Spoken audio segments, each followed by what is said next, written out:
So, Roger, come speak to us.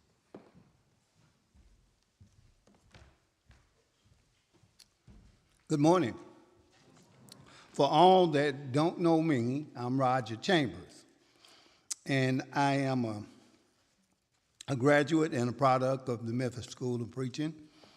In fact, I'm probably one of the oldest students that's ever been there. I know some that's been there that's a lot older in age than me, but I stayed there longer than anybody did.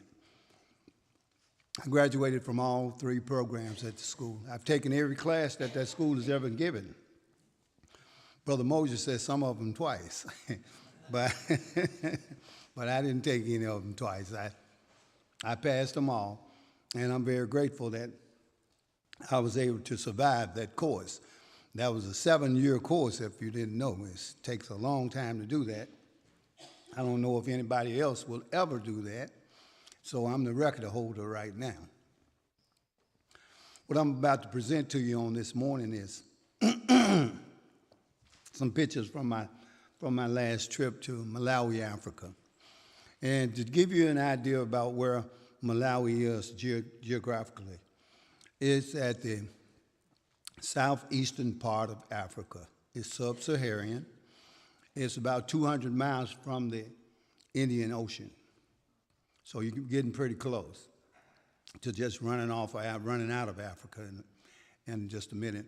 But it is a landlocked country. It's in between Zambia and Mozambique and Tanzania. It is a third world situation there. The people there are very poor. However, the fertile soil is unbelievable. I've been going there. I've gone 7 times, and we baptized 130 people in those 7 times there. We started a little church last time we was there, and church planting was something that I was new at, but it's something that I know that I'll be enjoying doing some more of as I continue to go into that area. Those people are very receptive to the gospel, and I'm glad that God gave me a work in a field that is full of a harvest, and I'll be going there until I can't go anymore. I'm going to train somebody to go there when I can't go anymore. I'm in the process of doing that now.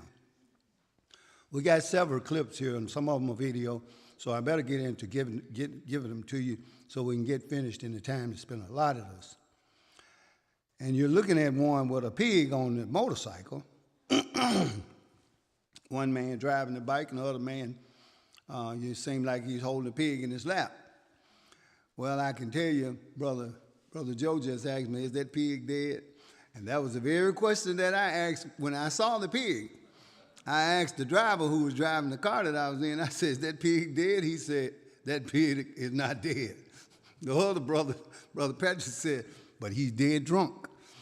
I said, what? So this is what they do. They put alcohol in the pig's feed, make him drunk, and they can deliver him so he won't be kicking all around. You see his back legs, his back feet are tied, but they are delivering him because they sold him to a man.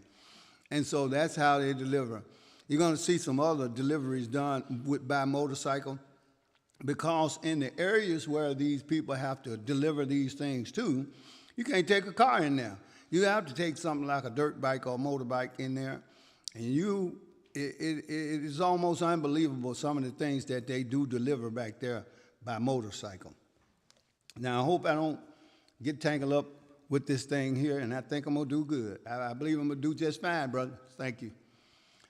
This is my first stop. This is Mwanza. Mwanza touches the border of Mozambique. Very, very poor area over here. But they got orange trees on the churchyard, and they brought me a bag of oranges out, and the oranges were green. And I didn't know what kind of fruit it was, but they said, take it and eat it. So I opened it, and it was an orange, and it was ripe inside, but it's green outside. I could not believe it, but it was a very sweet orange. But these children, they eat those oranges all the time, but they never get candy because they're so poor. They don't get to town, they don't get to go around where stores are that sell candy. And so I bring candy to every stop that I make in every congregation, And I guess they would call me the candy man because I'm going to bring those children some candy, and they are happy to see me coming.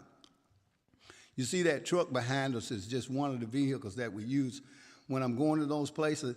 I have to have a 4x4 that can take the tough terrain that we travel in those remote villages if you're going to take anything in there. So we use a small car, and we do use motorcycles to go in those areas. Now, these children are lined, that's a big, long line of children to get candy, isn't it? That's those are just all those children that's in those villages, and they come to see me so they can get some candy. And I took that picture in front of the sign that said Mwanza because I had been there before, but I didn't have any proof that I'd gone there. So I said, I want to take a picture in front of that sign. So we got out of the truck and we took a picture there. Now, this arrow on here is just the pointer. I'm going to click it.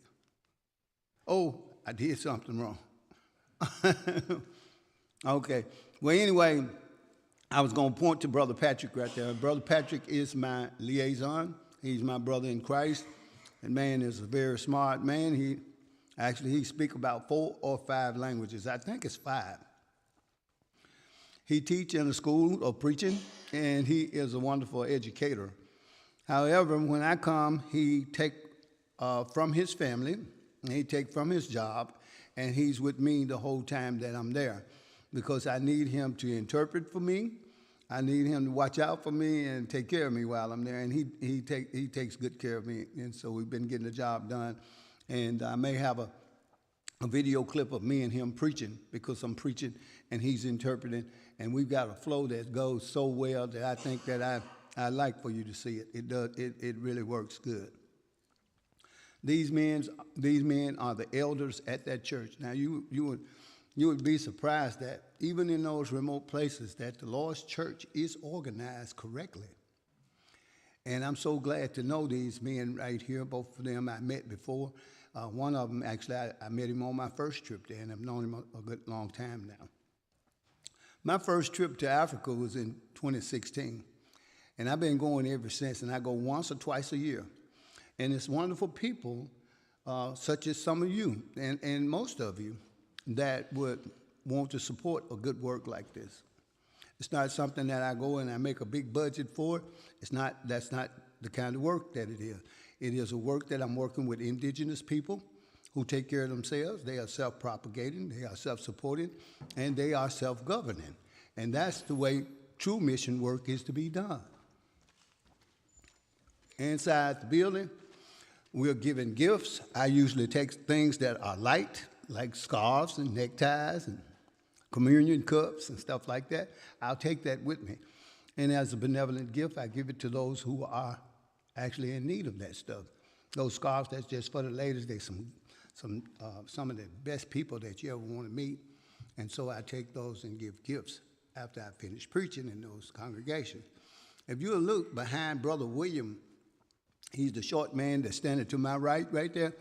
If you look there on the floor, you'll see bags of maize. Maize is a source of food. It's any farmers in here? Yeah, probably. You probably know what maize is. Maize is corn. It would be what we would call corn. But that's a common food for them, and most of them say that it's their favorite food. I don't know how, because I've eaten it, and it was not good to me. I'm not going to eat it again.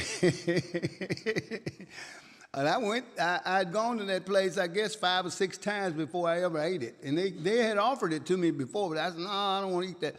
And in the village, I don't eat the food in the village because they make the village food with the village water, and I cannot drink the water. The water can make me very sick. I don't want to get sick over there. And so they talked me into eating maize. One day I asked the lady at the guest house where I live, go ahead and prepare me some sima. That's what they call it, sima. And it's made into a paste, like a big clump of something. And you sop your gravy with it and eat it, and it's white and it's nasty. But but I did eat it, and I ate the whole thing, and of course the gravy was good. But I ate the whole thing, but I didn't tell them, but I will show them. I'm not going to eat it again. The gift giving is a good part. Because whenever you go where people are receptive to the gospel and you preaching and you enjoying giving it to them and they enjoying getting it, you're having a good time. And it is a wonderful time. Now, when I went there in July, I want to tell you this. It was 104 degrees in Memphis when I left. And when I got there, it was 50 degrees.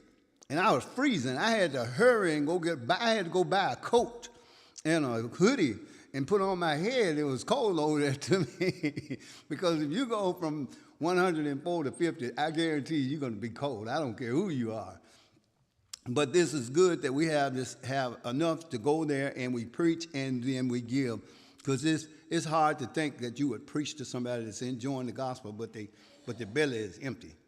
And you got a little something you could help them out with, give them something. So we always try to help by giving something. These reading glasses, people have been giving me reading glasses to take to the Malawians ever since I've been going. But I think I'm going to stop taking them. They weigh too much, they too bulky, they too easy to break, and it's hard to get around with that stuff. So I got Brother Patrick looking for a place over there where I can buy them so that we can still give those to the people. I'll get the kids to take a picture with me. And this is just at the first stop, so we got to click through this thing pretty quick. But I always want the children to take a picture with me before I go on and leave them. But that's what time it is, time to go now. So I'm leaving, but I'm looking at how majestic the scene is. And you look at that, how beautiful that is. So I had to drive to stop. Let me take a picture of that. And I think I got a couple pictures of it. But isn't that beautiful? Now, back at the guest house. And what you see on the floor right there is a case of, that's actually a couple cases of Bibles. But I buy Bibles, a couple cases is just what you see there. Over there to that, on that wall next to, over there to the right, I've got the room filled with Bibles. And my support from here helps me to go there and to buy Bibles enough that I can share with the people at each one of my stops, and they need Bibles. I don't want to give them maize to fill their belly because it's food to eat. But I want to give them also some spiritual food, so I give them Bibles, and definitely they could use them, and they cannot afford them. Now, why couldn't a fellow afford a Bible? Because the Bibles cost about close to $11 a piece. That's too high. That's really gouging. But the average Malawian farmer lives on $30 a month. So it's going to be impossible to get a Bible unless you save for a few months or a few years or something like that to even afford one Bible. But the price of those Bibles in the bookstore that sell them, the reason behind gouging like that is because the poor farmers are not going to buy them, but the missionaries are going to buy them. So they know that we're coming to the country to buy the Bible, so they raise the price and sell them at a price that nobody can buy them but us. There's Brother Patrick. We're packing together. We're packing together what we're going to take to each congregation on the day that we'll be leaving out the next day. You see what kind of coat he got? He got that on that coat and that hat. Now, it's July, but in July, it's winter there. And July is the coldest month over there. Well, you say, well, what's the hottest month? November. I've been there, too. In November, it's steaming hot. I mean, burning. But we had to dress for the weather. And here we are with my favorite people. And this is who we call Ogogo. Ogogo is grandma, translated. And they take care of the children that are fatherless. So here I am doing that very special work that the Lord speaks of, and that is to see after the widows and the fatherless. And these ladies, every time I come, I have such a good time with them, and I enjoy them so much because they, you know, we're looking at a plan of doing some evangelism when we go there. We also want to make sure that we point out that we do benevolence when we go there. But then where does the edification part come? They edify me. Look at that. I'm right at the top of the world when I'm with them. But here I am with this young man, giving him one of the paperback Bibles that we purchased from the Bible Society in Blantyre, Malawi. And there's a young lady that I give one to. I tried to bring enough Bibles that everybody who don't have one, that do need one, at each congregation, I can give them one. I ran out of money last year because I bought so many Bibles. I had to take my debit card and get some more money, and I'll tell you about that. I got money out of the teller with my debit card. So I went and I saw some old ladies, and I bought some more Bibles, and I bought some more food, and I needed to go and get some more money. So I went back to the teller, and the teller blocked my card. And I said, well, let me go inside the bank and see what they say. So I went inside the bank. The lady in the bank tried my card again, and it wouldn't go. And then she said, well, you got to call your bank. I called my bank. My bank said, yeah, we blocked your card. It was suspicious activity, you in another country. Answer some of these questions, let us know that it's you. And so I did, and they realized it was me. They said, we got 2 questions we need to ask you. And so they asked me, did you try to get $99 out of the bank? I said, no. So they said, okay, well, you try to get $246 out of the bank? I said, no. Nobody goes to the bank and get $246. You can't even do that without a debit card. But what I wasn't realizing is that I tried to get 100,000 kwacha at one time, and I tried at another time to get 200,000 kwacha. And what that added up to was those numbers that they were telling me, and I didn't realize I was answering some questions that got my card killed. I mean, absolutely, that lady told me your card is automatically dead. It will never work again. You can cut it up and throw it in the garbage now. Because you answered those questions wrong. I said, well, what am I going to do? I'm 14,000 miles away from home here. She said, well, I can send you a card. I said, you can send me a card to where I am. She said, yes. I said, well, how you going to do that? She said, by courier. I said, okay. She said, it'll be there within 36 hours. I said, oh, yeah. I said, well, I'll tell you what, don't send it. Because the country that I'm in is so poor, and there's so much corruption from the president down to the cleaning lady, until if you send that card, something is going to happen before it gets to me. So just don't send it. I had $180 US, and I said, I'll make this last. And I did, and I got home. I still had some change. But anyway, you see me preaching with this coat on here. I'm in Palambe Village now. Palambe Village is an interesting, I got an interesting story about the Palambe Village. There's a chief in every village. You know, the people who I work with are tribal people. So they have chiefs in their village. And the chief is like a magistrate, or he's in command over the village. Well, this chief used to come to every time I would go to Palambe Village, he would show up at the meeting. And he kept coming to the meeting, and he kept coming to the meeting. And you know what happened if you keep going to the barbershop? You get a haircut. He got baptized in the church, and I'm glad about that, and I think that that's something good to come back and report to you, that by him keeping coming back, the Lord's word did what it do. But you see the coat that I got on, I had to go get dressed for the weather. And this is outside of the church building in Palambe, and I've got the children lined up to get their candy again. And here I'm going on to the second congregation in Palambe. It gets two congregations there. And all of those people that you see in these places are not members of the church, but they're invited. And the locals there invite them to come, just like they did the chief all those times, so that they can hear the gospel and possibly obey the gospel when the American preacher comes. They make it is a big issue and a big deal for them. This is one of the elders at Palambe.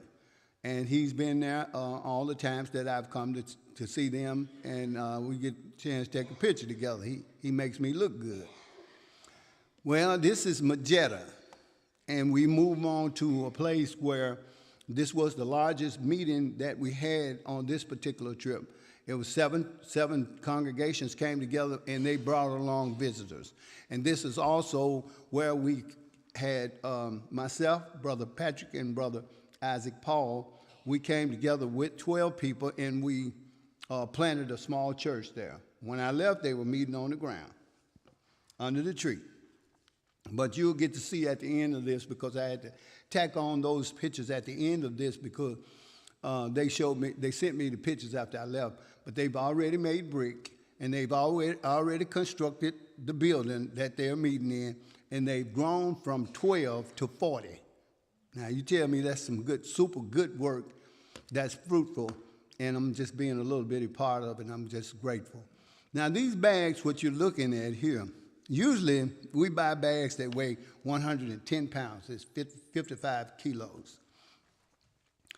Well, these bags are bigger, and these guys, it takes 2 men to carry these bags. But I was saying, hey, how big are these bags? Is this 2 bags in one? But they weigh like 165 pounds. And here they are. You see 2 men handling those bags. That's Brother Isaac Paul that just walked by. And he was one of the ones that helped us plant that church. That's his motorcycle, and his wife standing over there beside the motorcycle. Because local preachers and evangelists there from those service villages, them with benevolence. they are sometimes able to afford a motorcycle, and they can get around and preach the gospel and teach others in the church.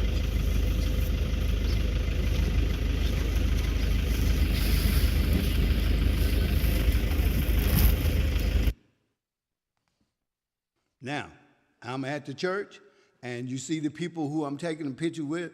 That's just the people that couldn't go inside the building. So we had to preach inside, and then we had to preach outside, because we had people all the way around the building on 3 sides of the building that came there. We had a big truckload of maize to take and distribute to those people too. I'm very grateful to the way that God has blessed this work. He's blessed it in a good kind of way for me. He blessed it where we are a blessing to those people that we work with over there in Africa each time we go. And he continued to bless it with fruit every time we go there. People are being baptized. Yeah. Got it? Yeah. Okay. Yeah. Oh, you see that fan I just gave that lady? It's a lady in Mississippi gave me a ton of those fans to take over there, and I'm going to have to tell her to cut back next time, because I had to pay a ton of money to when I put them on the scale so I could take them on the plane. So I think I need to tell her to just hold back, sister, a little bit. But as you can see, I think I can explain that look on my face right there. I am getting wore out, and I'm having such a good time. And I'm preaching twice a day. I'm doing a lot of travel, and we're loading and unloading trucks and all that kind of stuff. So it's just it is a real work for the whole. I'm not on a vacation, but you can see me and Brother Isaac Paul having such a good time preaching. He's my interpreter there, and we are having a fun time preaching. This little girl, she fell in love with me. I just enjoy the children so much, and it's good to see them, especially when they are nourished good. Some of those children are hungry and have been going through starvation so much. They got those big stomachs. You've seen that before. And that's sad to see. But when I see them like this and they're happy, it makes me very happy. That girl, I thought she was going to come on and go home with me. She wouldn't turn me loose. So I don't have to be in the picture. now these guys are taking those bags off the truck. And this is after the meeting. And everybody all the way around the building is moved out to the section where we're all going to pray together under a big tree next brethren to a are offloading them, But these guys are finishing ready for unloading. distribution to the Christians, And as you that can stuff see, is and those who have gathered here. Patrick, I saw, they got Thank one you guy very trying much. to show to carry this stuff by himself. Yes, I don't indeed. think he's going to do it. He had to get help. Mulitembe nuze. Oh, yeah. Oh, yeah.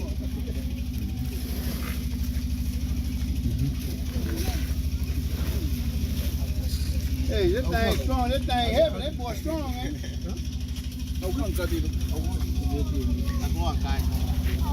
So you said you don't want to be in the picture. Oh, I'm okay. I'm getting in and out. It's okay. Okay. Okay, now you see a big crowd. So I want you will y'all bow to pay your head attention to this now. one thing. You see standing in the with me. middle there You can tell is the an Muslim is albino man, Vansi, and he is the only albino there. And Our Father who albinos art in are heaven, that's what I endangered tell them in we do Malawi. thank you, dear Father, that you have blessed There's us a and given lot us this of day. superstition there. We thank you for all the blessings people are that you have given superstitious us. enough that they believe that I got to tell y'all about the chicken, man. How do you pause this? Do So if you will can I bow your pause it? head now and pray with You me. can pause it. Okay. But let me tell you about the albinos. 50% of the African people in all of Africa believe in witchcraft and black magic and voodoo and all that stuff. They do. About 50% of all Africans believe that stuff. Well, in Malawi, they believe that there's something in the bones of albinos. And they will kill an albino and get his bones and dry the bones and make it into dust and sell it to the rich people, because the rich people buy it because they think it'll make them richer. And so the albino is endangered. But he's in a good place because he's among brothers and sisters in Christ, and he is always there, they say. That was the first time I met him. I hugged his neck because I was glad to see him and see that he was courageously gathered in assembly with his brothers and sisters there. Me, if I want to buy the chicken man. I do not want to buy the chicken. I am headed to MSOP, Mzuzu School of Preaching. It is a 10.5-hour drive from Blantyre in the south, which is at the almost southernmost part of Malawi, and Mzuzu is almost at the northernmost part of Malawi. 10.5-hour drive. Those are the kind of bridges. That's a major highway what this boy is walking on with this chicken. And you see that bridge is made from wood. Over to the right, over to the left of him, they're constructing a real steel and concrete bridge. And that's what I got out of the car to take a picture of, is the steel and concrete bridge that they're constructing over there. But when I got out of that car, that boy came to me in a hurry trying to sell me the chicken. And I didn't want to buy the chicken. But it is common to buy chickens and goats and all that kind of stuff right on the side of the road in that country. And people buy them and they put them inside the car with them, and I don't want a chicken in the car with me. But they even put goats inside the car with them. They put chickens inside the car. They put it in the public transportation too. So if you buy a goat on the side of the road and you're going to catch the public transportation to town or from town to home or something, you get to put your goat right on the bus with you. Isn't that something? Can you imagine how the bus smells? Well, I'm riding in a small car from the south to the north because it's economic to use that transportation. And I'm in the back seat and I'm filming. And I'm looking at something now, but this next video you'll see what I'm trying to videotape. But I want you to know that traveling from the south of Malawi to the north of Malawi, the roads are not like I-40 out there. It's pretty rough roads. But the scenery is beautiful because you get to ride all the way up the side of Lake Malawi. And Lake Malawi is a great lake. It's bigger than Lake Michigan. And the water is pretty and clear and full of parasites. I would love to swim in it, but I can't even get in it. Isn't that something? But on this next one, look what we got. Yeah, those are baboons, right?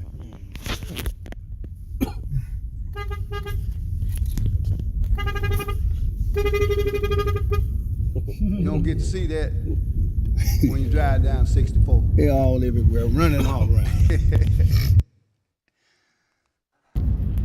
That's the sugar truck, sugar cane. So the sugar cane truck is almost as wide as the road. You see how the highway, the road, the truck is almost as wide as the road. The motorcycles are narrowly being able to come past him. And you see that the truck and the car that I'm in, we were driving on the on the left-hand side of the road, and the steering wheel is on the right-hand side of the vehicle. Now, some of y'all know that I drove in Malawi just until this past trip. I just stopped driving in Malawi. I don't drive in Malawi anymore. I will keep my international driver license, but I'm not going to drive over there anymore. You can get in bad trouble if something happened. And people walk all in the street all the time, and if you hit a pedestrian with a vehicle, you know what we do commonly? We jump out of the vehicle and say, oh, are you dead? Are you okay? Can I get you to the hospital? Oh, I got to take care of you because I just hit you with this vehicle. Well, the rule in that country is if you hit somebody with a vehicle, run away. Run away immediately and go to the police. Because if you get out of that vehicle, all of the people that's standing by and witness you run over that person, they're going to kill you. They're going to stone you to death right there on the spot. You will die. So I said, well, I better stop driving because it's not good.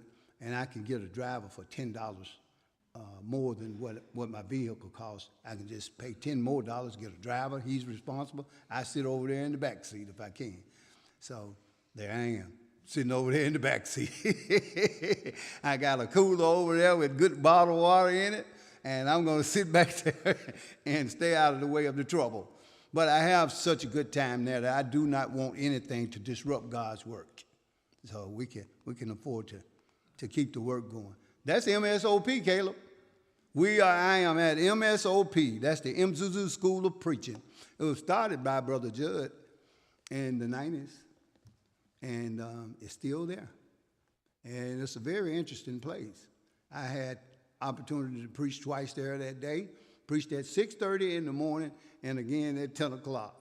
And it was pretty neat. There was a cow standing outside of the open door, and he was just moving away while I was preaching. You know what I want to do with that cow? I'll make a cheeseburger out of him. But you see the assembly is filling up. That's a pretty nice sized auditorium, and the assembly is filling up there, and I'm getting ready to preach. You see my Bibles under the front bench there and all, so I can do my benevolence after I finish preaching. There I am with the instructors of the MSOP. And if you look right behind me and in between me and the man that's on my left, you'll see I have written up there Memphis School of Preaching. Do you see that? I've written on that blackboard back there, Memphis School of Preaching, because I was telling them that I'm a product of MSOP also. And there I am, and I'm preaching. I think that was 6:30 in the morning. 6:30 in the morning when I was preaching. This man had never seen me before, and he had never interpreted for an American before, but he was fluent in English, and I'm telling you, he was like a natural. Really? Am I running out of time already? Oh, you just got your arm. I got how much? 4 minutes. Well, I got to go fast then because I got a lot of stuff on here. But anyway, this is Mzuzu, and this is the mall.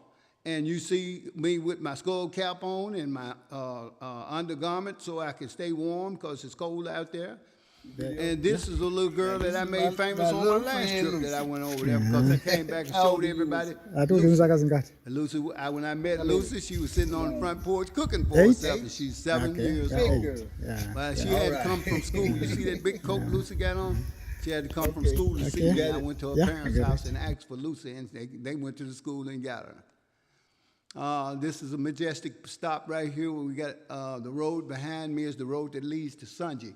We had 5 baptisms in Sanji while I was there. I don't know how this thing got so good that it took me all day to do it, but I'm doing it as fast as I can, brothers, and get through it in a minute here. Sanji is about 200 miles south of Blantyre, and it's hot there most of the time. Well, it's wintertime there now, but we still had good weather, and we had weather good enough that we could baptize out in the lake. You see, so we had 4 baptisms in this stop right here, and we also helped rebuild a building that had been washed away during the rain season. And this is a prayer that we had after the baptism, and I'm moving right through this thing good. Now this is the building that was washed away when the flood came. The flood water stayed about 3 or 4 weeks.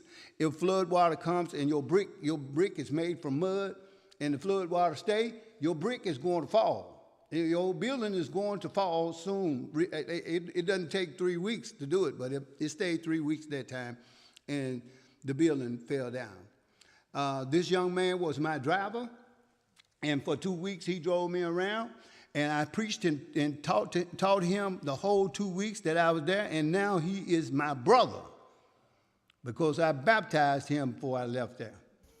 And this place right here is where the people fell in love with my wife when she went there and taught the women inside, and they put us outside that time.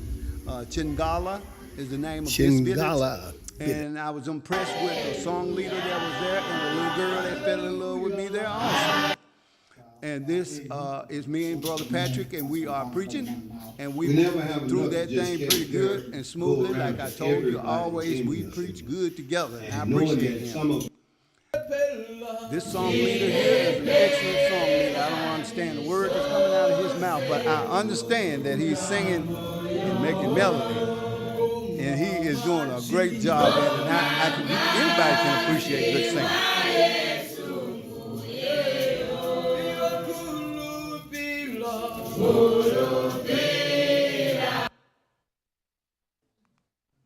That's the little girl. She fell in love with me. I didn't even see her coming. There she was. But I'm talking about the Now song. this is the song leader here. Yeah. This man can sing songs. Can to the sing Lord. songs. Oh yeah, he Yeah. can sing He's a good. very good song leader. He is. Yeah. Yes, he is. Thank you very much. I hope y'all see that I'm having a great time doing it. Now you see all that stuff loaded on that motorcycle?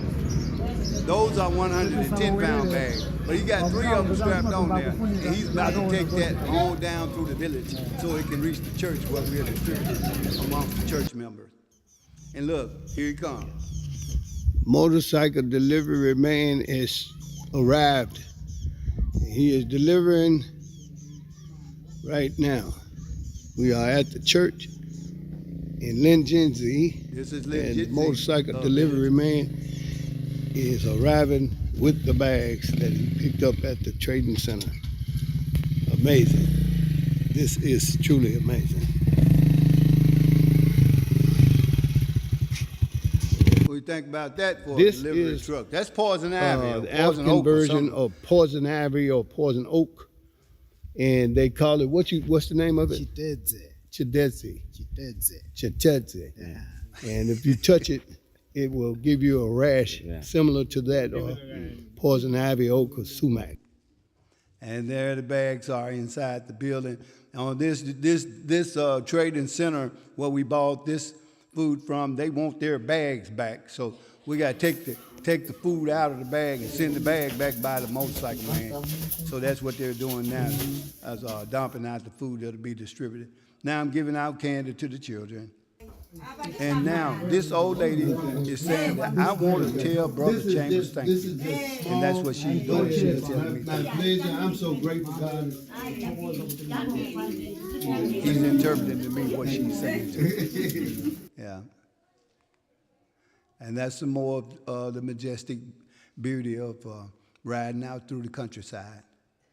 And there are some more children that's gathered to get their candy. And look what I found. Wimpy, who know who Wimpy is? Wimpy is the guy on Popeye, and he loved to eat hamburger. So I found a hamburger shop, and we went to get us a hamburger because it's not easy to find something to eat. It's not easy to find Americanized food over there or Westernized food. My wife went there with me, and for the whole time that she was there, she would not eat anything but KFC. She said, I'm not gonna eat that other stuff.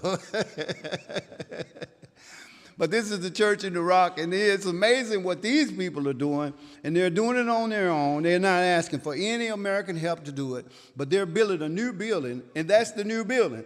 But the old building, what they had is inside that building. They're building that building right around the old building. They're going to tear the old building down once they get the new building completed around it. And that's where we are inside the old building that's inside the new building. And they are getting the communion ready. And they're just singing there. And there, you see my driver sitting next to me? You can tell that this guy is getting his dose of gospel while I'm there with him. These are 4 ladies that got baptized that I'm standing in the mix of. Here we are. Just came out of the pool from baptizing Chisamo, and there I am in the process. Now, I baptize in there. I can't baptize in the river. I was hoping, now this is the new church that we planted while we were there, and this is a picture that I got since I left there. It's grown from 12 to that. This is Brother Patrick and Brother Isaac Paul together, and those are those people making their own brick. You know, you make the brick from mud, and that is one side or one wall of the building that's already been constructed. Oh, that I kept that. I'm glad. That's my driver. Now he's my brother. Went down my driver, he came up my brother. Isn't that good? And now we're back at the guest house, and I'm giving him his Bible and his instructions to read it. And so he's been in contact with me every week since I left, and I've been still teaching him. That is my presentation. Now, I don't do a lot of this, but I'm going to do it right now. I want you to look at what you've just seen, and I want you to look into yourself, and I want you to say, well, I probably can help him with that work some over there. I want you to do it individually. I mean that. I don't usually do this. I've been here a lot of times. This is the first time I've ever done that. I want you to do it. Look into yourself and say, I can help him with that work over there. And I'm going to leave the information to where you can send you a check to help this work. You can send it every month. You can send it every week. You can send it every now and then. You can send it whenever you want to. You see? But I want you to do it. Be a part of this. This is God sent. It is good stuff, and I'm grateful for it. Thank you. Thank you. So, do you have any questions? Can I answer any questions? Do you have any questions? Anybody got any questions? Anybody? Good. Everybody know everything about it. I did a good job, huh? Thank you so much. And I'll talk to you. The brethren have my information, so you can help if you like. Thank you.